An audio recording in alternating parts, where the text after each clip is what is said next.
Hi guys, ginabi na lang uwi ang iyong Disney princess.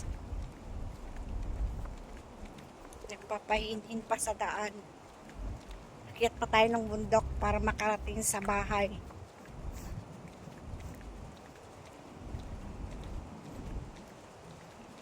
It's almost 10:22 na. Nag-update naman ako kay Madam na late ako uwi. Kaya, carry, okay lang yan.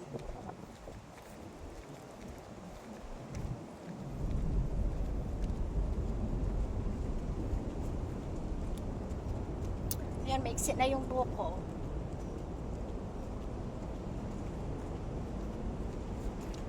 Iksi na siya.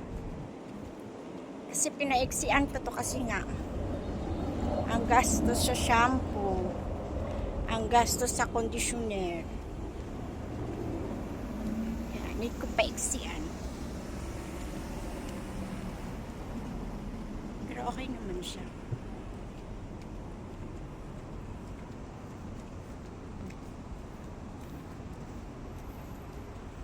Lakad na naman tayo. Pakyat.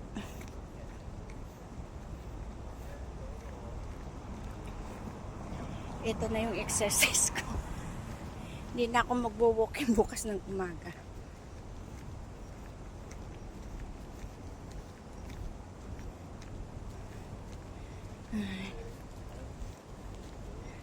Dahil nagpaganda, kaya tiis ganda.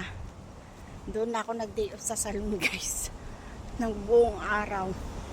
Start kami ng friend ko ng around 11. Then natapos kami almost 7. Kasi nga, ang daming customer. Naligtaan ka na, hindi ka na mapansin ng staff. Pero maganda yung gawa nila. Worth it naman. Worth it naman yung gandang tiis natin. So, malapit na ako guys. So, yun lang for today's video. Good night. Thank you for watching.